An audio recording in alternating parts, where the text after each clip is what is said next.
From South Jamaica to the Empire, the story of Curtis 50 Cent Jackson. Curtis James Jackson III entered the world on July 6, 1975 in the South Jamaica section of Queens, New York. The neighborhood was already hard by the mid-1970s, and it would grow harder still. His mother, Sabrina, was only 15 when she gave birth to him. She raised him largely alone. His father was absent almost from the start. Sabrina supported them the way many in that part of Queens did in those years, by dealing drugs.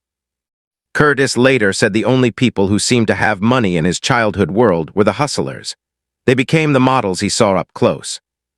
When Curtis was 8 years old in 1983, his mother was found dead. Official accounts spoke of a fire and gas intoxication. Many around the neighborhood believed it was connected to the life she lived. The boy was left without the one parent who had been present. He went to live with his maternal grandparents. The house was full, uncles, aunts, cousins. His grandmother tried to keep order. Curtis would later call her Mom. She called him Boo-Boo.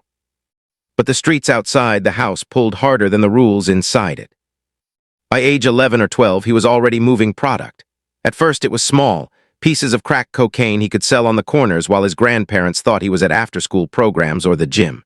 He had started boxing around the same time, training with local kids, dreaming for a stretch of becoming a professional fighter. The discipline of the gym and the chaos of the corners lived side by side in him. The drug money bought sneakers, clothes, a sense of control that school never offered. He dropped out, arrests followed. In 1994, at 19, undercover officers caught him selling vials of cocaine. A later raid on the house turned up more drugs and a starter pistol. Facing years in prison, he was instead sent to a shock incarceration boot camp. He earned his GED there. The program was supposed to straighten him out. He came out harder, more focused, and still tied to the same life. In 1996, his son Marquise was born. The arrival of the child forced a reckoning. Curtis began looking for a way out of the pure street grind. Music had always been around him. A chance connection led him to Jam Master Jay of Run DMC. Jay took the young man under his wing, taught him structure in songwriting, and gave him a production deal. Around this time, Curtis chose the name 50 Cent, after Kelvin Martin, a Brooklyn stick-up kid from the 1980s known for bold robberies. The name was short, memorable, and carried the right weight. He recorded, he hustled tapes. In the late 1990s, he signed with Columbia Records and recorded what was meant to be his debut album, Power of the Dollar.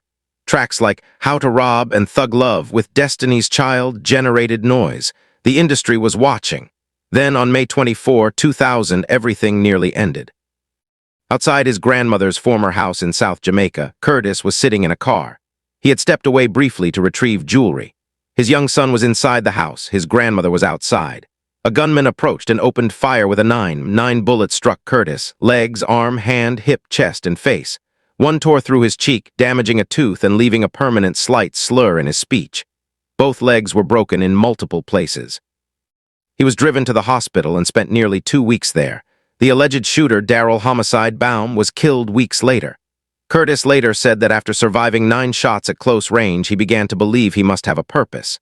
He recovered over months using a walker, then rebuilding his body with intense workouts. Columbia dropped him. The album was shelved. The industry treated him as radioactive. He did not stop. He flooded the streets with mixtapes. Guess Who's Back? In 2002, carried the raw hunger and the stories of survival. Eminem heard the material, played it for Dr. Dre, and the two of them moved fast. In 2002, 50 Cent signed a major deal with Shady Records and Aftermath Entertainment. The first major public splash came when Wanksta landed on the 8 Mile soundtrack. Then on February 6, 2003, Get Rich or Die Tryin' arrived. The album opened at #1. It sold hundreds of thousands of copies in its first days and eventually multi-platinum many times over. In the club, it became a global anthem. 21 Questions, PIMP, and the rest of the record turned Curtis Jackson into one of the biggest stars in music. The title was not metaphor. It was the operating principle he had lived by. G-Unit grew around him, Lloyd Banks, Tony Yayo, Young Buck, and later others. The crew became a brand. Clothing, sneakers with Reebok, the Formula 50 flavor of vitamin waiter. When Coca-Cola later bought Glacial, 50 Cent's equity stake reportedly paid him in the neighborhood of $100 million. He had turned street knowledge of margins, distribution, and branding into legitimate empire building. He feuded publicly, most famously and lengthily with Ja Rule and Murder, Inc., and used the conflict as fuel. Albums followed. The Massacre in 2005, Curtis in 2007, before I self-destruct in 2009. Commercial peaks and critical shifts came and went, but the business continued expanding. Acting entered the picture. He starred in the semi-autobiographical film Get Rich or Die Tryin' in 2005. Later roles included Southpaw, Spy, and others. Television proved even more durable. In 2014, he executive produced and appeared in Power on Stars, created with Courtney A. Kemp. The show became a ratings engine. Spin-offs followed: Powerbook II, Ghost, Powerbook III, Raising Kanan, Powerbook IV, Force, creating an entire universe of interconnected crime stories. Deals with stars reportedly reached into the 9 figures over time. He launched G-Unit Film and Television and kept producing. BMF, for life, and additional projects expanded the footprint. By the mid-2020s, the Power franchise was still generating new chapters, including Power, Legacy, and continued seasons, while international streaming deals on platforms such as Netflix widened the audience. There were setbacks. Costly lawsuits and financial pressures led him to file for Chapter 11 bankruptcy in 2015. He emerged, paid debts, and rebuilt.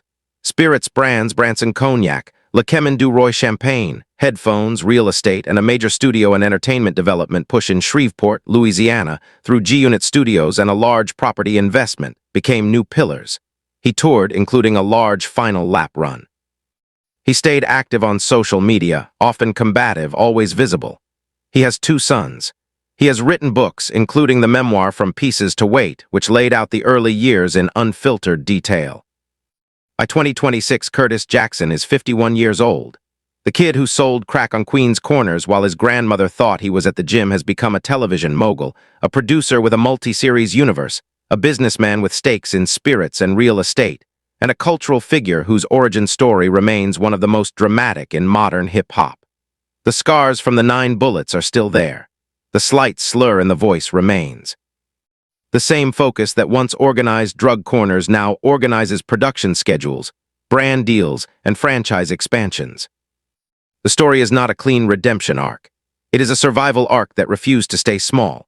From the fire that took his mother, through the corners, the boot camp, the 9 shots, the mixtapes, the multi-platinum albums, the vitamin water windfall, the bankruptcy, and the television empire, the through line is the same.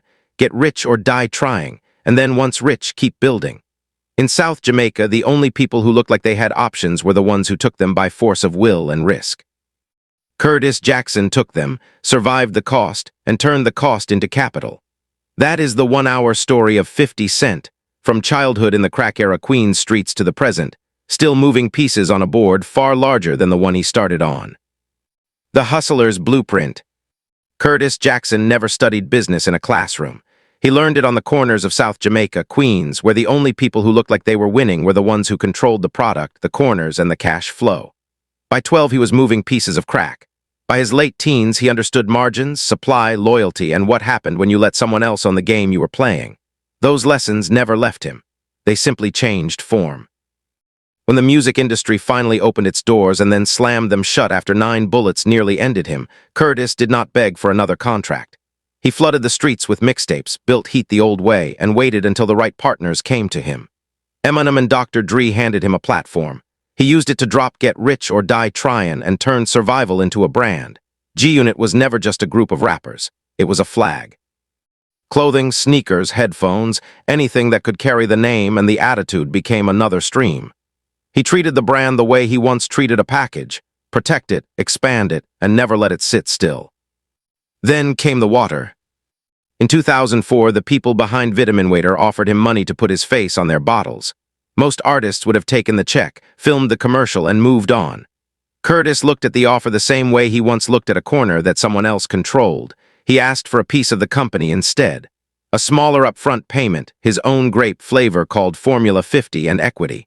They hesitated. He pushed. When Coca-Cola bought the company 3 years later for more than $4 billion, his stake turned into roughly $100 million. He later rapped about it like a street story. He had taken quarter water, sold it in bottles, and watched the giants pay billions. The lesson was simple and permanent. Cash is temporary. Ownership compounds. That same mindset moved into television. He did not just act in Power. He helped build the entire universe around it, spin-offs, interconnected stories, long-term deals that kept the money flowing even when individual seasons ended. G-Unit Film and Television became the new corner. He controlled the product, the narrative, and a growing piece of the pipeline.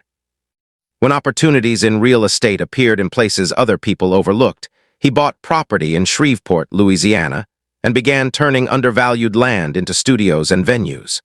Control the ground the work happens on, and you control more of the profit.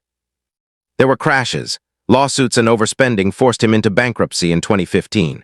He treated it the way he treated every other setback: pay what you owe, cut the dead weight, and rebuild with clearer rules. Equity first. Own the content. Own the infrastructure. Use the brand as a platform, not a costume. Keep the same hunger that once made a 12-year-old sell on the street after school. By the time he was in his 50s, the kid from South Jamaica had turned street logic into a layered empire of music, television franchises, spirits, real estate, and production facilities. The strategy never really changed. It only scaled. Get a piece of whatever you help grow. Never settle for the check when ownership is on the table. Build systems that keep working after the spotlight moves. And always remember where the first lessons came from, because the streets do not forgive softness, and neither does business. That is the story of how Curtis Jackson turned survival into strategy, and strategy into lasting power.